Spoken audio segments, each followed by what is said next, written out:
Holy shit man Oh Yo, it's what's cool up? What's up อะไร Drip วะ song drip ไอ้มิ วันนี้เนาะเขาฉีพามายังรอเบิง มหาวิทยาลัยแห่งชาตินั่นเองนะครับผม แม่นเป็นแนวใดมซอในปัจจุบัน อันนี้ก็คืออันนี้เนาะเป็นคณะที่เฮาเรียนอยู่ปัจจุบัน สื่อสารมวลชนภาษาอังกฤษก็คืออย่าง ดีนั่นแหละเกี่ยวกับพวกสื่อข่าวเห็นอย่างนี้เนาะเขตทางหลังนี่เนาะเขตของคณะอักษรศาสตร์ซึ่งมีอย่างเนี้ยคณะอักษรศาสตร์เรียนเกี่ยวกับอย่างค่าสัญชาติแล้วก็เรียนเกี่ยวกับภาษา ภาษา เนี่ยแล้วภาษาอย่างต่างๆเนาะมันมีถ้าจือบ่ผิดน่าจะมีประมาณ12หรือว่า14นี่แหละ ภาษาหลักๆบนฮอนยูนี่จะเป็นทางเนาะเป็นทางคือทางนี่จะเป็นแบบคันมาเบื้องนี้ต้องออกอย่างเดียวเข้าบ่ได้ถ้าเขาสีเข้าแล้วมันต้องเข้าแบบทางด้านข้างไหมล่ะทางด้านข้างของมอซอส่วนอันนี้ก็จะเป็นแบบทางหน้าเดี๋ยวพาไปเบิ่งบุกสอนเคลื่อนมาเป็นท่านค่าทีเวลาแบบนั่นแหละท่านค่า สำหรับนักเรียนนักศึกษาเนาะ แต่ว่าคุณนอกเข้ามาได้แม่นแบบพักเที่ยงบางอย่างแบบเขาก็ชิมักแบบมากินข้าวอย่างพวกนักศึกษานี่งานมันอีกกับแมนเบิร์นเนาะเพราะแบบตึกของอักษรศาสตร์แมนวะ นั่นแล้วปกติ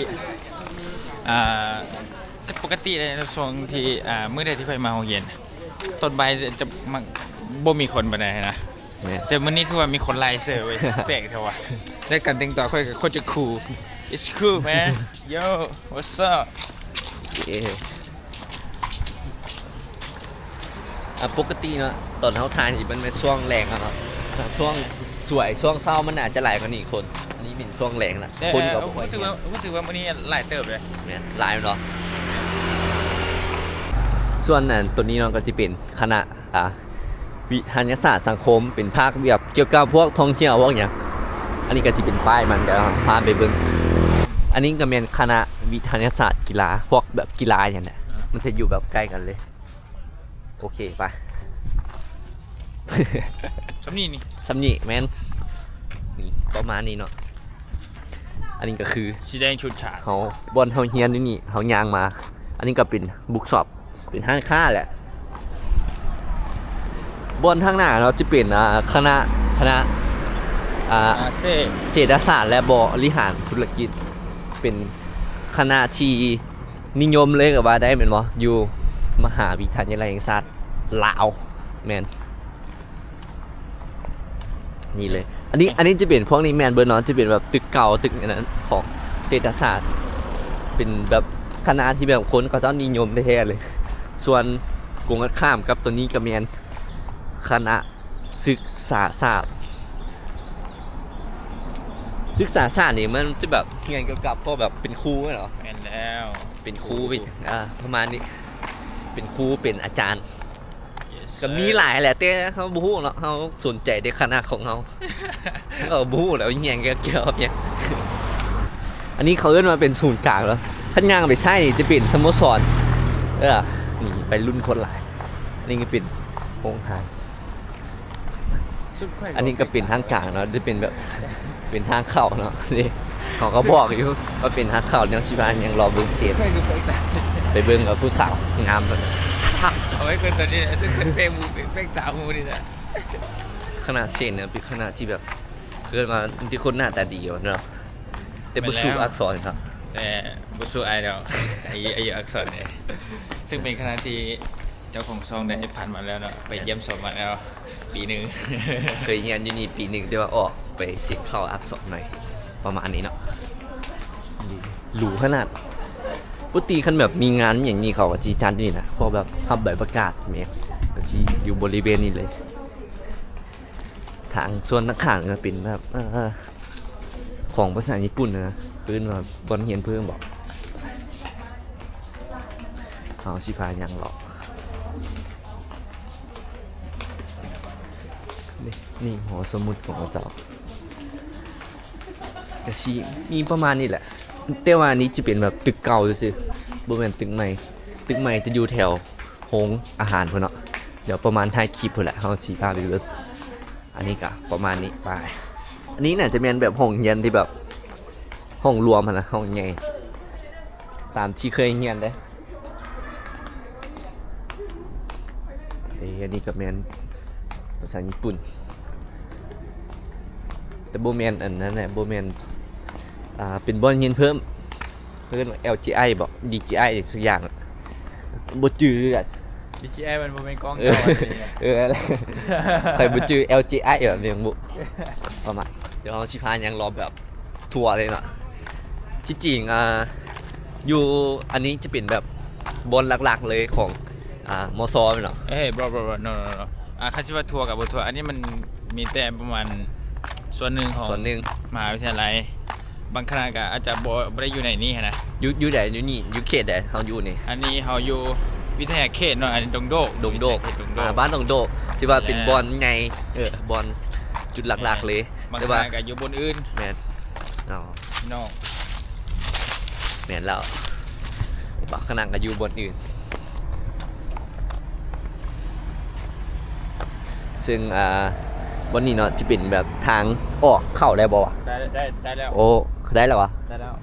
เข้าก็ได้ออกก็ได้ ซึ่งมันจะซื้อกับไปซื้อนี่จะเป็นแบบห้องหมอนะเป็นห้องหมอ150เตียงไปซื้อเลยแต่ว่าถ้าขี่กันมาแล้วทางซื้อนี่ต้องออกลูกเดียว ถ้าเลี้ยวซ้ายเลี้ยวขวาออกบ่ได้เพราะว่ามันซ้ายขวานี่เป็นทางเข้าเข้าใจอยู่เนาะ แล้วเข้าใจเนาะ อืม เฮา FC ไทยคนไทยเบิ่งไอ้นี่น่ะ FC คนไทยว่าโอ้ แม่น รุ่น ผม รุ่นอ้ายเราเนี่ย รุ่นอ้ายเฮา อ้ายสาวปลายปีขึ้น ต้อง เว้าไทยเว้าไทย ผมเว้าไทยไม่ค่อยเก่งนะครับผมแต่ผมก็มีไอดอลเป็นคนไทยเหมือนกันนะครับเว้าไปเว้ามาผมก็เว้าแจ้งทางงานครับขอบคุณครับประมาณนี้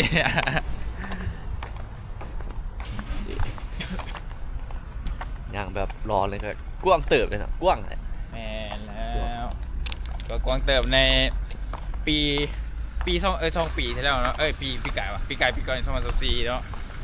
ซึ่งค่อยผู้ที่มาเยี่ยมนครหลวงเวียงจันทร์ครั้งแรกโอ้รู้สึกว่าตื่นเต้นหลายมหาวิทยาลัยรู้สึกว่าโอ้ใหญ่เว้ย ใหญ่ ใหญ่ขนาดกูต้องมาเห็นอยู่นี่ให้ได้แน่นอนแต่เอาไปมาเกือบสอบบ่ติดซะโอ้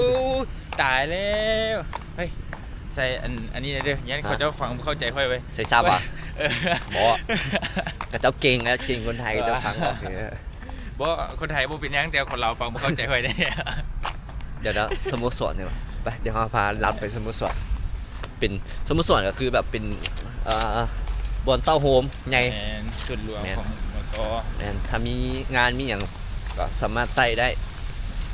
นั่นมากำหนังสือบ่ แม่น ก็มีรายงานใหญ่ แม่น ๆแบบที่รวมกันนะ แม่นรวมกันแต่ละคณะมันรวมกัน แต่ละปีเนาะประมาณช่วงท้ายเดือนประมาณเดือน ในปี 12 เดือนธันวา เออ ก็จะมีแบบงานอาหารมีอย่างไรตามที่เขาได้ลงคลิปไปแหละของแต่ละคณะผู้ใดที่แบบอยากมาเบิ่งกันมาได้แต่ละคณะแต่ละปีก็จัดบ่คือกัน บางปีก็จัดไปบางปีก็จัด เทศกาลอาหาร แมน ของ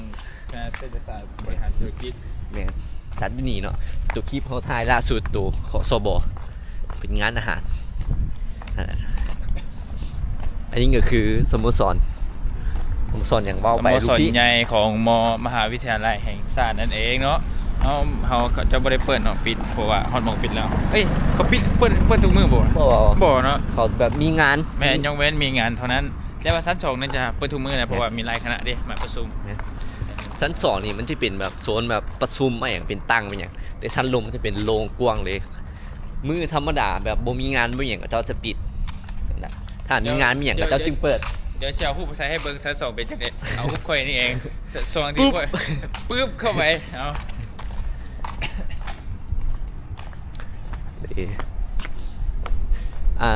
ลืมบอกเนาะอันนี้เวลาแบบผู้ใดที่อยากมาเฮียนอย่างนั้นนะประมาณช่วงเดือน6 เดือน 7แหละก็เจ้าแบบรับสมัครให้มาสิงเข้าอะนะประมาณเดือน8แม่นบ่สิงเดือน8มาแล้วเดือน8วันที่10แหละประมาณต้นเดือน8แหละเขาเจ้าจะสิงเขาสิจัดให้เขาทัวร์นี่เลยทัวร์นครหลวงแหละทัวร์มอซอแหละทัวร์คณะว่าเขาได้สิงวันไหนประมาณเดือน6 เดือน 7แหละเขาเจ้าเปิดลงทะเบียนอยู่นี่ส สำหรับผู้ใดที่แบบยังไม่เฮียนนะก็บ่ต้องมา หยอกผู้ใดที่ยังไม่เฮียนก็มาได้ประมาณช่วงเดือน6เดือน7แม่นมีแต่เฮาเขียนฟอร์มเขียนหยังนั่นแหละสมัครถึงแม่นเขียนฟอร์มเขียนหยังก็เอาใบเข้าห้องเสียงแล้วก็มาเสียงได้นี่ส่วนตัวนี้จะเป็นแบบส่วนแบบห้านขึ้นห้านของห้านขายเครื่องเพราะแบบเครื่องสุดนักศึกษาพวกเน็กไทมันอย่างมีเบิร์ดเนาะประมาณนี้ออกได้บอกอ่ะเอ้ยเนาะจะเป็นไปกลับคืนไปออกทางนั้น ออกอยู่คนใดอยู่ ได้ปะไป ข้าพเจ้าเคยออกอยู่เพราะว่าข้าพเจ้าเคยอยู่ทางนั้นเหมือนกันเนาะแต่ว่าตอนนี้ข้าพเจ้าย้ายไปทางนั้นแล้ว ง่ายไปละ เห็นแล้วข้าพเจ้าย้ายบทอยู่เพราะว่าข้าพเจ้าแต่ก่อนข้าพเจ้าก็กลายเป็นบ่เป็นไก่เป็นดีกว่าข้าพเจ้าเป็นแบบนี้ เป็นนี้ตะกี้ข้าพเจ้าเป็นแบบนี้ แม่ คือเห็นว่านี่ นั่นแหละแต่ตอนนี้ก็ยังใส่ชุด แรปเป แด องร์ คือ ละ เก่าแต่ตอนนี้ยังใส่ชุดแดงคือเก่าใส่ชุดแดงกว่าผมเท่นี่ว่างงคือกันให้กูใส่ชุดแดงนี่เนี่ย เทไปตอนนี้เขายางมาน่าจะคนละฝากของทางกันเนาะคือ ฝั่งนั้นจะเป็นสถา ส่ว ปัต น ย์ คณะสถาปัตย์ แมนสีส้มๆอุ้ย กูต้องใจเบิดอู้ สีส้มๆย่างเข้าไปข้างหลังเนาะเป็นตึกสถาปัตย์เขาอาจจะแบบบ่ทั่วถึงแน่นะแต่มันก็คร่าวๆซะถ้าอย่างสงสัยหรือว่าบ่เข้าใจกันถามได้เนาะคอมเมนต์มาเนาะเดี๋ยวเขาสิตอบถ้าเขาฮู้ เขาก็ยังบ่พูดอะไรเดี๋ยวเพราะว่าเขาก็ เด็ก เขาบ่เน้นเฮียนเขาเน้นลงรวยอย่างเดียวไม่แล้วเนาะเอาใส่ซิลเด้ enjoy กับชีวิตมหาลัยให้หลายๆเนี่ยไม่ได้เท่าเดียวเด้ เดียวใช้ชีวิตในคุกใช้ให้คุ้ม ใช้ชีวิตเท่าเดียวต้องใช้ให้คุ้ม เออ จนแบบบางเทื่อกับเวียกบ้านกับบ่ทันเฮ็ดทำเนาะเพราะว่าตัวนี้กับเวียกบ้านกับบ่ไกลหลายแต่ก็อย่าซะใช้ชีวิตให้ม่วนก่อนอันนั้นคะแนนเรื่อง KF ไว้ว่ากันทีหลัง ซึ่งอันมันจะเป็นคนละฝั่งเนาะรถมันจะเข้าได้สองฝั่งเลยเข้าออกแมนแล้วนี่คือคณะสถาปัตย์มู่ไปเห็นบ่เห็นแล้วนี่คณะสถาปัตย์เป็นส่วนหนึ่งก็คือเนาะแต่ว่ามีทั้งหนาอยู่เขาอาจจะแบบยางรอบอย่างเพราะว่าเขากะขี่ข้านว่าแสดง บ่นะ มันบ่แม่นคณะเฮาเด้ครับ เออ มันเฮามีครัวลีกเด้ยัน อ๋อ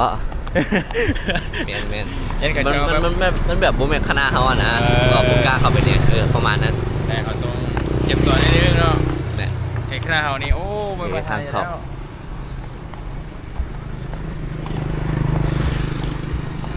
ประมาณนี้โย่นี่เขาก็ย่างมาบอลเขตของอักษรศาสตร์เนาะแมนพวกอักษรศาสตร์คณะที่แบบมีภาษาอย่างเกี่ยวกับพวกภาษา ขอโทษ แบบคณะกับยูพูนไก่เนาะยูพูนเช่นคณะป่าไม้บ่อเมียงโมเมนต์เนาะคณะ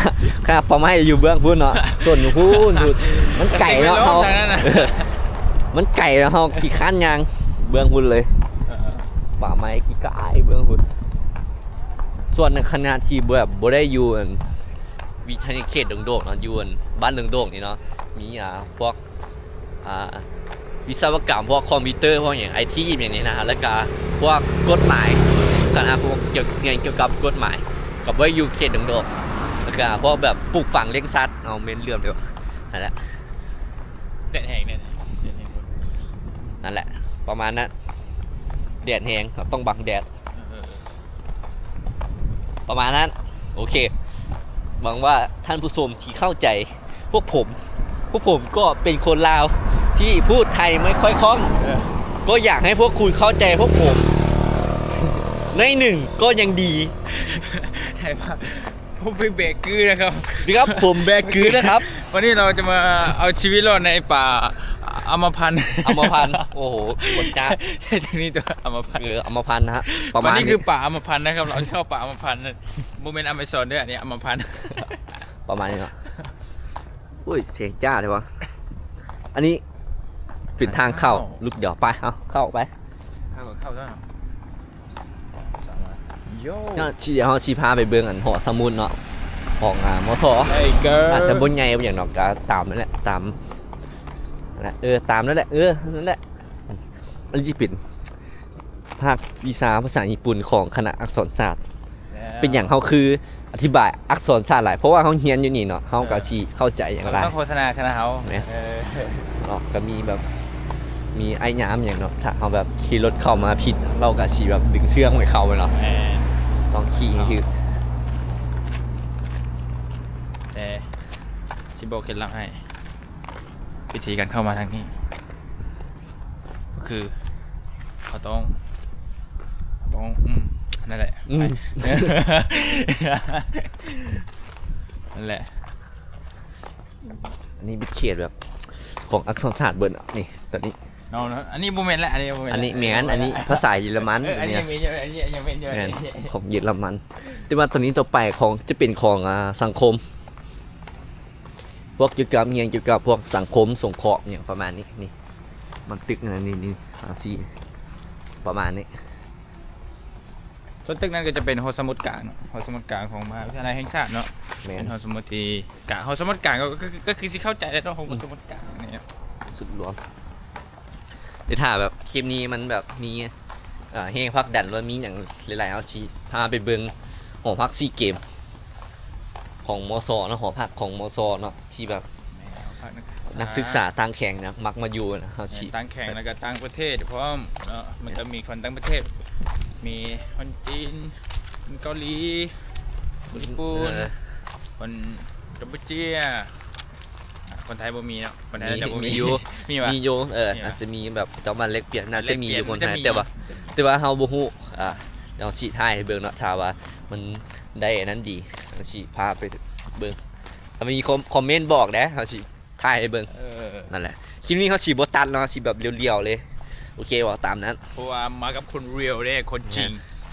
เรียล คน เรีย เดี ล ยวบ่เป็นหยังได้ค่อยขี้ค้านตัดเนาะ ถ่ายเหมือนอยู่วะ ประมาณนี้อันนี้จะเป็นหอสมุดกลางเป็นบ่ นั่นแล้ว ซึ่งหอสมุดกลางผู้อื่นมาอ่านหนังสือ แต่ข้าพเจ้ามานอนเพราะว่ามีตักแอร์ เป็นแบบคันแบบผู้ใดแบบชี้เข้านี่เนาะมันต้องแบบมีบัตรมีอย่างข้างแนวเนาะ แม่น ต้องได้เฮ็ดบัตรกันจึงแบบเข้าไปได้ มันก็ต้องแบบเงียบๆนะตามแบบมารยาทอยู่หอสมุดนั่นแหละบ่เป็นได้ประมาณนั้นไปเอาสิพายางมานี่ไปอันนี้อยู่หอสมุดเนาะเป็นหอสมุดประมาณเห็นหน้าปก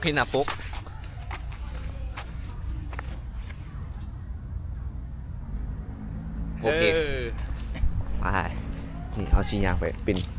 อาจจะเมียนพวกคณะของสังคมเนาะคือสิแมนต้องกับบนแอบใจแต่ว่าคิดว่ามันน่าจะเมียนนี่ก็น่าจะเมียนพวกงานค้าบ่ต้องบุขาย บ่เห็นเปิดจังเถื่ออะไรตั้งเต็มเห็นมาอะไรบ่เห็นเปิดจังเถื่อพวกพันทางนี้ตลอดแต่กับบ่เคยเห็น น่าจะเศร้าละเลิกกิจการละ แม่นแจ้งเราบ่จักแจ้งแบบไหนวะตาแจ้งหรือว่านอนยังไงวะอะไรทำไมฉันขายหรือทำไม ร้านเลยเขานี่ก็จะเป็นภาคอาคารห้องทดลองวิทยาศาสตร์ธรรมศาสตร์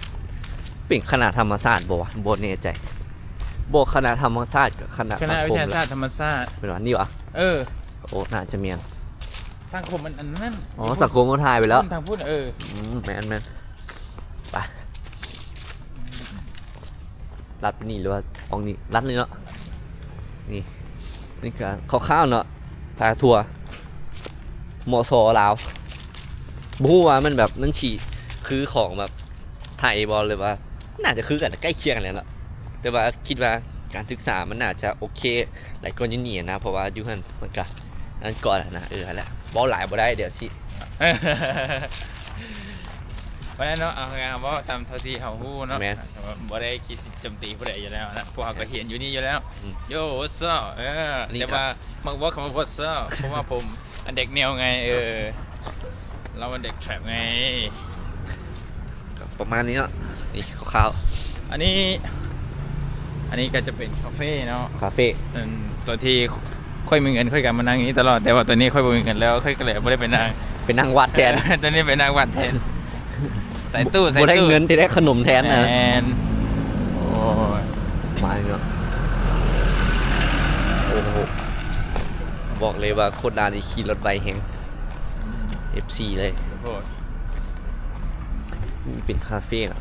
ประมาณนี้นี่ก็เป็นทางอยุลุมมันนี่เนาะมันจะเป็นแบบถ้าเอายางออกไปนี่แล้วลงไปลุมมันจะเป็นทางมันเนาะยางออกไปนี่ลงไปลุมเองจะเป็นเดินเตะบาทของมอซอที่ถ้าเขาแบบคลิปนี้มันอันเดียวก็ชิบไปถ่ายเบิ้ง มันเดี๋ยวนี้มันไก่โพด ไก่โพด แม่ แม่ ยังไปได้แหงโพด แม่นมันไก่แหละแต่ถ้าเบิ้งคลิปนี้ไปก่อนที่ถ้าเป็นเนื้อแดดแล้วคันมันอันนั้นดีก็ชิไปถ่ายให้เบิ้งใหม่โอเคเนาะตามนั้นเป็นได้ก็คอมเมนต์บอกเนี่ยได้ให้จังเบิ้งอย่างฮู้อย่างก็ถ้าเขาฮู้อันไหนเขาก็สิบอกเท่าที่เขาฮู้แหละประมาณนี้ดีอันนี้ก็เป็นทางออกเนาะบนนี้ก็เป็นบนตึงโรงเรียนเนาะบนเฮายางมาเตะทำอินเลยส่วนออกทางนี้ก็จะเป็นตลาดเขตเป็นตลาดเนาะไปซื้อนี่จะเป็นพวกแบบหอพักของมสประมาณนี้ถ้าคนในผู้ใดมาแล้วขี่รถเข้าทางนี้ไว้เด้อเจ้าแบบชิปเป่ามักดีดเข้าบ่ได้เนาะซึ่งเขาต้องเข้าด้านข้างนี้ข้างพวกนี้กับข้างพวกนี้ถ้ามาเข้าเบื้องนี้ได้อยู่ที่บอกได้อยู่เนาะเข้าเบื้องนี้ ได้เบอร์นี้ได้ โอ้โห ได้เลย เอ๊ะแม่น ช่องทางได้เบอร์ นี่ก็คือคณะสังคมแม่นแล้วมันคือคณะสังคม นั่นเองไป ไปกันต่อเอาไปใช้ดีป่ะนี่ แต่ที่เขาแบบยางมาจับบอลกันเนาะเป็นคณะวิทยาศาสตร์สังคมเนาะเขาก็ยางมาเรื่อยๆก็จนมาเจอกับบอลเก่าของเขาที่เราถ่ายไปตอนทำบิดนี่เดี๋ยวถ้าเขายังกลับคืนมาถ้าเขาอยู่ตอนไม่วะถ้าเขาแบบอยู่จุดนั้นเนาะตอนนี้ถ้าเขายังถอยคืนมาแล้วเลี้ยวมานี่จะเป็นโรงอาหารเพราะว่าทั้งน้ำมันคือโรงอาหาร เอ้ยเย่อันนี้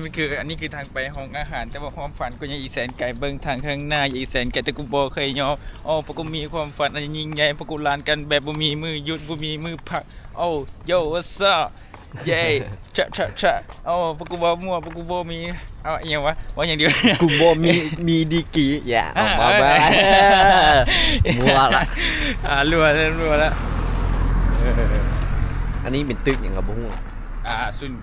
คิงเซจุง อ๋อเกาหลี แม่นแล้ว แม่นบนเฮียนเพิ่มเหรอ่ะ บ่ก็อันนี้แหละ อ๋อบนเฮียน แม่น ลูกกับเจ้าหนึ่งเฮียนอยู่เบิ่งในกล้องอาจจะเห็นแต่ว่าในนี้เห็นนางเฮียนอยู่นี่ก็เป็นบอลนะตึกเอาเฮียนนี่ก็เจ้าเฮียนอยู่เป็นภาษาเกาหลีที่ว่าแหละเขากับบอได้แบบทั่วถึงอย่างนั้นนะศูนย์คิงเชจงเวียงจันทร์นี่ จะเป็นถึงจากเกาหลี แม่นที่เขาบอกแล้วเขาอาจจะแบบบ่ได้ทั่วถึงอะนะ เพราะว่าเขาบ่ได้สนใจเรื่องผู้อื่น แม่น เรื่องตัวเองก็ยังพูด แม่นมันแบบมันกว้างแหงนะมูดสิหยังหรอมูดแบบสิถ่ายให้เบิ่งกันได้มีแต่ว่าถ้าสนใจตัวใด ผู้ห ก็ ยังเกี่ยวกับ ถาม มสหรือคณะเฮาก็ได้คณะอักษรศาสตร์บัดเรียนแบบใดมีหยังแน่มีหยังน่าสนใจก็ทำมาได้เพราะเฮาก็บ่สิอันนั้นนะแล้วก็ถ่ายพอที่ถ่ายได้ ไอ้เห็นมี ไทย ฝั่งรถ เบิ่งภาพรวมๆมื้อนี้ นี่ข้างหน้าเป็นแบบโรงอาหารเนาะปกตินี่ก็จะแบบซีมักเปิดแบบตอนสวย แม่ ตอนสวยแล้วแบบตอนแรงก็จะปิดเพราะว่าเขาแบบเน้นนิยมให้แบบกินข้าวสวย คือว่าไปคือต้นคิดว่าได้ปกติเนี่ยช่วงนี้น่ะบ่มีพายุแล้วช่วงนี้แต่มื้อนี้คือแปลกมีนักเรียนหลายว่ะ เนาะหลายเนาะ แต่แบบ ที่เขาบ่อยากกลับบ้านว่ะ เอาถ่ายตอนแรงนะตอนสวย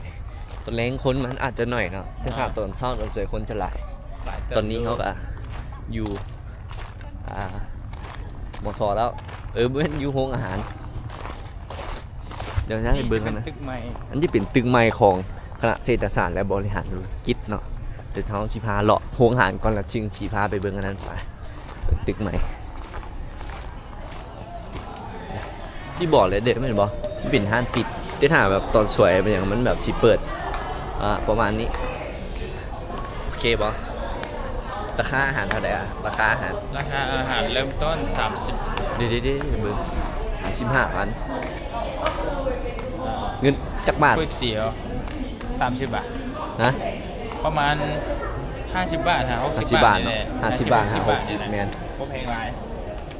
ครึ่งหนึงเด้มีข้าวเปียกเฝอมีไวๆข้าวซอยมีเหลือสุกี้ราคาประมาณ 40,000 เนาะประมาณ 50-60 บาทบางห้างก็ยังเปิด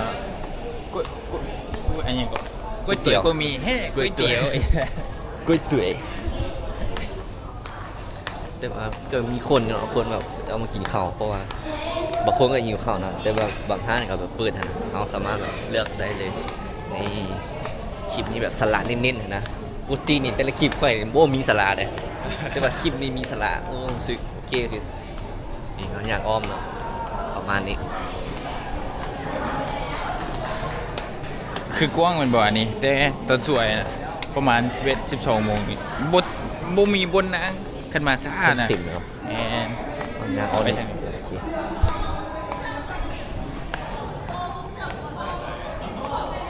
เดี๋ยวเราชิพาไปเบิ่งคณะใหม่ของเศรษฐศาสตร์ ตึกไหม ตึกใหม่